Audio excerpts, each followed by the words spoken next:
Hi there, welcome to the Bristol Hi-Fi Show 2026. I am joined by the one and only Stuart Smith of HiFi Pig. Hello, nice to see you again. Lovely to see you. You are one of those faces that pops up around the show, part of a double act. Yeah, absolutely. And most people will know who HiFi Pig are and what it is you do, but for those that might not be familiar, give us a little rundown. Right, okay, so we're a hi-fi, online hi-fi magazine. We are 15 years old. We actually started completely by accident. We were never meant to be a business. I got fired from my job. Right. And in France, you get put on this thing called chômage, where you get 80% of your salary for 15 months. I was bored senseless. Yeah. I don't know much about anything, but I do know about hi-fi and I know about music. So I just started this little blog. Yeah. Called it HiFi Pig. Obviously, nobody that started a business is going to call the thing HiFi Pig, but it was called after my sound system. I was a DJ in the 90s. Okay.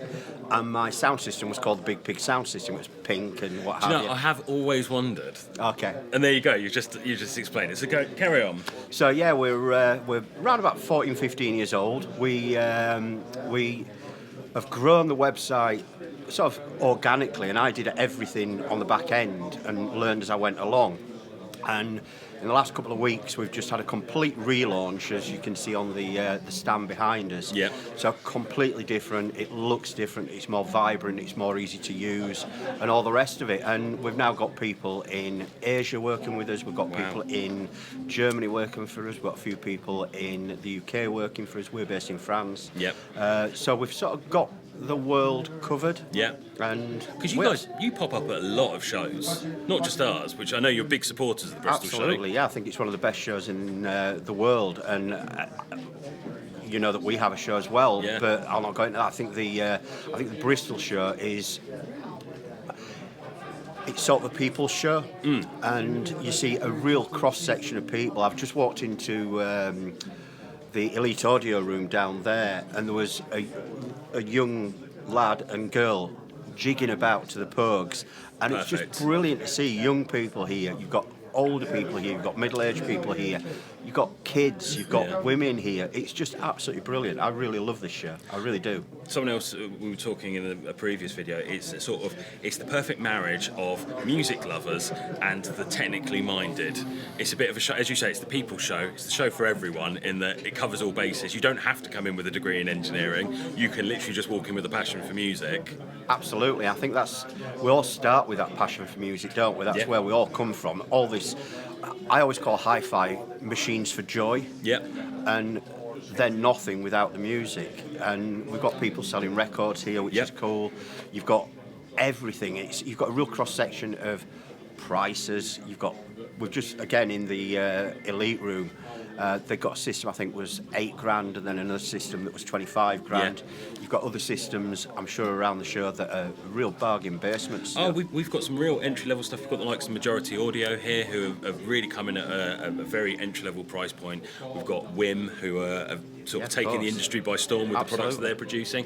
But then we've got the ultra-luxury products as well. And I think that for me is the exciting part, because, you know, I can't afford half of these systems, you know. And I think that's the thing, isn't it? We're in the industry, and you become desensitised to price very, very quickly, and you sort of forget that $5,000 on a system is a shed load of money for some people, and it's great to see brands like Wim and all the rest of them, and a lot of Chinese products, which is China had a really bad name, and I understand that, and I understand why with the things that are going on there, but it gives people, music lovers, that opportunity to get a foot on the ladder and move on. Perhaps they'll never move on from a soundbar or a Wim and a cheap pair of speakers or a pair of powered speakers or even a Bluetooth speaker, but at least they're enjoying the music, and there is that opportunity to move on from there if that's what they choose to do. Yeah, and I think, you know, a lot of people have the misconception that the hi-fi industry is still like that old BBC sketch where the guy walks in for the hi-fi. Not the 9 o'clock news. That's it, exactly. Yeah, he's like, how many watts do you want? And, you know, I think people drop still woofers with that. Yeah, exactly. People still have that image of the hi-fi industry being quite a judgmental place, and I think, as you rightly say, there's families, there's kids, there's young people. We've got a very diverse audience at this show, and it is driven by a love of music and film. So what's your part in the show, if you don't mind me asking? My part in the show is I do all the marketing for both Audio T and Bristol. Okay. So when you see all the show guides, the banners, the websites, all of that stuff, but for me, it still comes from that passion and that love of music. So what kind of music are you into? I was having this conversation with someone else earlier. I've got very diverse tastes. You know, my love and the sort of thing that really got me going as a kid was like skate punk. Oh, right, okay. That's always been my thing. But you know, I was a classically trained chorister. Oh, really? At one point as well. Oh, wow. So it's, you know, I did That's two collision. It's a collision. Absolutely. It's an oxymoron in its principles, and you know, I did my degree in studio recording and live sound. Okay. So I come at it from a technical mindset, but it's always been the passion of music. You know, my parents raised me on Fleetwood Mac, the Beatles, Motown, all of that stuff. So that's driven. So you're still doing that, the mixing and recording and what have you? It's a young man's game. I haven't got time for that. This whole marketing malarkey for the show, and you know, it takes about a year to organise this. Well, I had a studio back in the early 90s up in Sunderland, which is now a music city, and I bought the same system, an R8 and the 24 inch or whatever it is. Is that a Fostex R8 reel to reel? Yeah. Yep, I had one of those, yeah. I've just given it away actually to a magazine guy in Germany. Oh, nice. That's got a record label. Yeah. Anyway, I bought it wanting to recreate that and intending to start recording bands again and all the rest of it. And it's just sat in a corner because you just don't get the time. It's and I've got a 3-week-old baby at home as well. So congratulations! Thank you very much. So yeah, time is no longer a concept. If it helps, our youngest didn't sleep through the night until he was 3. Do you know, I've become a master of multitasking, sterilising the bottles and unloading the dishwasher, loading the dishwasher, putting the laundry on. It's you know, so this is actually a nice break. So do you do all the? Do you get properly involved? Oh yeah, 100%. Yeah, I'm a modern dad. And were you there at the birth? Oh yes, absolutely. Cut the cord and everything. Oh, I didn't get that involved, but I wouldn't have not been there. We digress. I apologise. You and I, we talk crap most of the time anyway, so we could do that professionally. But going back to the show, and obviously you guys getting your steps over the weekend. You are literally here, there, and everywhere. You've been and done a talk with the guys in Fine. I've got that in 3/4 of an hour. So you've got that to go. They've obviously taken over the ballroom this year, and they've got a huge room and a huge display. Which I don't know if you've seen it yet. I've not been down there yet. It looks stunning. So you know, there's that. What is it about the show that, you know? What do you think is the driving force behind it? What do you think is the success? And if you had to sort of summarise it to someone who's not been to the show before or is perhaps new to hi-fi? As I said earlier on, I think it's the people show. It's very much like the Cranage show in lots of ways. Yeah. I'll not promote that show, but that's their show. But that's not the reason. That's far I'm away. Here. We don't. But that's in the northwest. You're down here, and I think it's the diversity that I really like. Yeah. And you've got so many friendly people. We'll end up in the bar this afternoon. Yeah. And just chatting crap with people. And I think that's really important. People think it's all technical stuff like you were on about earlier and big money and all the rest of it. And it's not. It's about passion for music and passion for the products and all the rest of it. And I think what you guys have done, you've managed to bring that together. It could be very easy to have a show that was stifled and boring and all the rest of it, but it's not. It's vibrant. It feels vibrant. And from my perspective, it's a long journey to get here, and I dread that journey, and I dread coming to the show because I know it's hard work. Yeah. But as soon as we walk through that door on the Friday this morning at 10 o'clock, you put on your Bristol Hi-Fi face. Yeah. And it's just brilliant. Well, we had a hug as soon as you walked in. It's just like that. That was nice. You know, you walked in and the first thing was a hug. And I think that's the beauty of it, is that community is part of the core. It is very much community. And you see that in rooms. And I like to watch people. Yeah. And you watch people in rooms talking to each other in hushed tones and all the rest of it, and you can see them really getting into it. And then you see people, the same people, meeting other people in the bar, and you can see the conversation growing and growing and growing.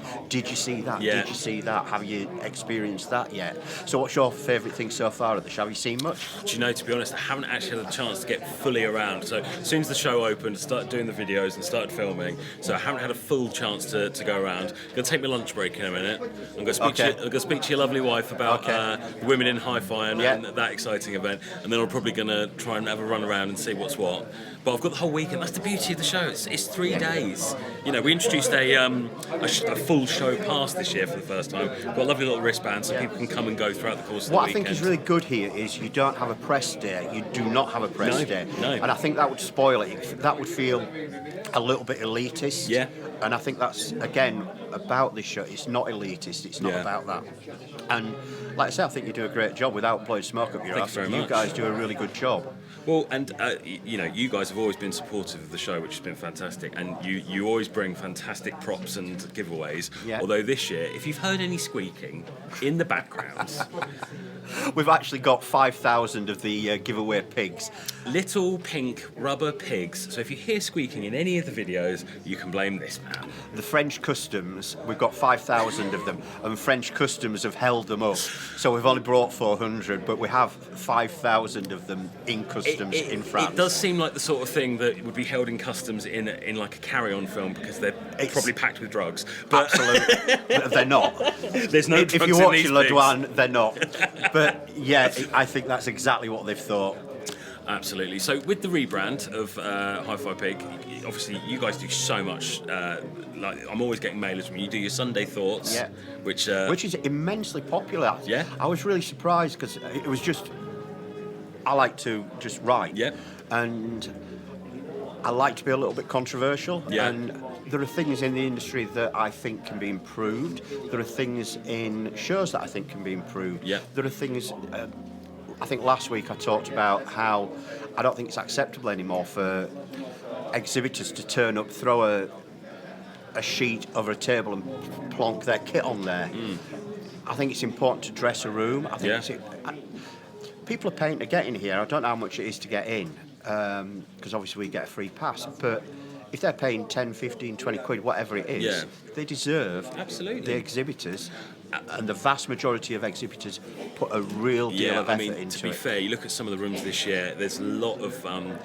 Because if you've not been to the show before, it's a bit hard to explain, but as well as all the ballroom space and the conference rooms, that we take over 4 floors, and those bedrooms, all the furniture gets removed from them, shifted to the rooms on the other side, and those get turned into exhibition demos.